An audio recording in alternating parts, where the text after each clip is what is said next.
அனைவருக்கும் வணக்கம்.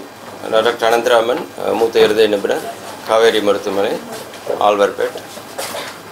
Doctor Arunkumar sir, மூத்த அறுவை சிகிச்சை இருதய அறுவை சிகிச்சை நிபுணர். Doctor Ashiq, radiologist. And doctor Mahesh sir, medical director. And doctor Kamal and mister Ayyanar, அவங்கள கேத்லாப் ப்ளஸ் மை அசோசியேட். இன்றைக்கி வந்துட்டு we are going to talk about ஸ்பெசிஃபிக்காக ஒரு ப்ரொசீஜர். என்ன அப்படின்னு சொன்னாக்கா, ஹார்ட்டை பொறுத்த மட்டும் 4 வால்வ் இருக்கும்.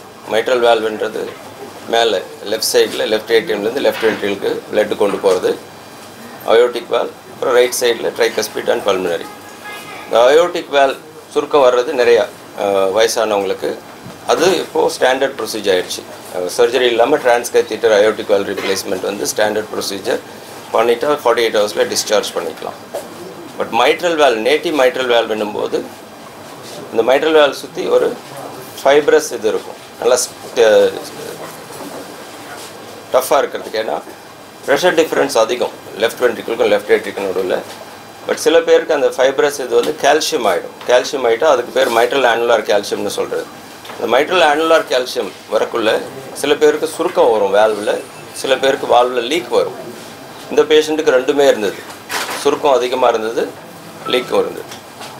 அப்படி இருக்கும்போது இந்த டிரான்ஸ்கத்தீட்டர் வால்வ் அதில் கொண்டு போய் பொருத்துறது கொஞ்சம் கஷ்டம். ஏன்னா ஒன்று அங்கே ஆங்கரிங் அங்கேயே பொருந்தணும், ரெண்டாவது வால்வை சுற்றி லீக் வரக்கூடாது. மைட்ரல் வால்வ் வந்து எலிப்டிக்கல் ஸ்ட்ரக்சர், நம்ம போடுற வால்வ் வந்து சர்க்குலர் ஸ்ட்ரக்சர். தேர்ட் திங் வந்து இந்த மைட்ரல் வால்வும் பிளட் வெளியில் போகிறது, லெஃப்ட் வென்ட்ரிக்கல் அவுட் ஃப்ளோ ட்ராக்ட்னு சொல்கிறது, அதுவும் ரொம்ப closely associated.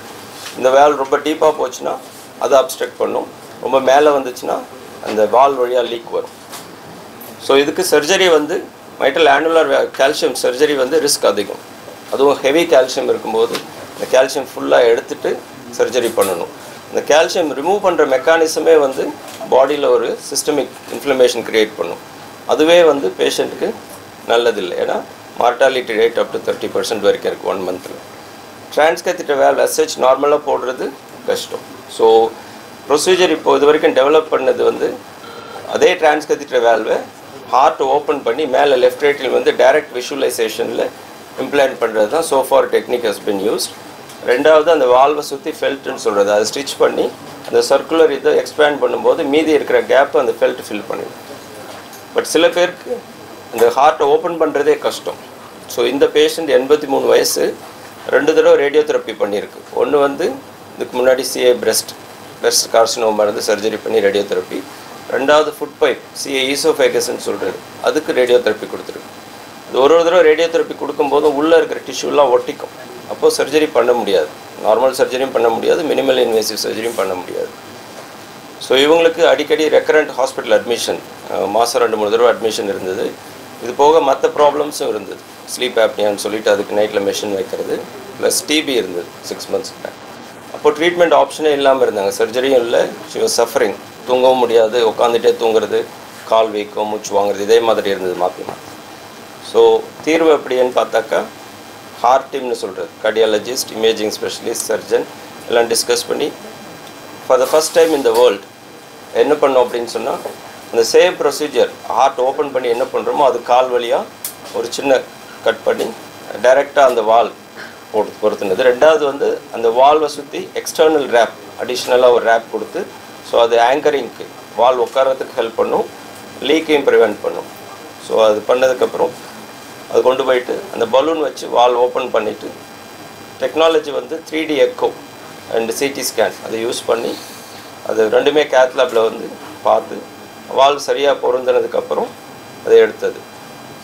Third major problem, இந்த வால் பொருத்தும் போது மூமெண்ட் ஒரு சைடு இல்லை ஒரு சைடு இருக்கக்கூடாது, ஸ்ட்ரைட்டாக இருக்கணும். அதுக்கு அயோட்டிக் வால்வில் ஒரு பலூன் வச்சு இன்ஃப்ளேட் பண்ணி கிஸ்ஸிங் பலூன்னு சொல்கிறது, இங்கே ஒரு பலூன் இங்கே ஒரு பலூன், அப்போது orientation will be direct. So this is the first time in the world it's been done.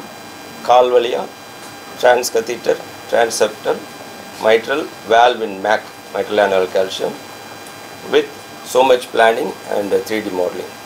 Patient is doing well. For 3 weeks ஆயிடுச்சு, she is at home. இந்த breathlessness எதுவும் இல்லை, நார்மலாக இருக்காங்க, நார்மலாக சாப்பிட முடியுது. மொபிலைசேஷன் கொஞ்சம் கொஞ்சமாக பண்ணுறாங்க. ஏன்னா அந்த டிபி ஸ்பைன் இருந்ததுனால ரொம்ப நாள் பெட்டில் இருந்தாங்க. இப்போது கொஞ்சம் எந்திரிச்சு நிற்கிறது, நடக்கிறது ஆரம்பிச்சிருக்காங்க. ஒரு breathlessness கம்ப்ளீட்டாக இல்லை.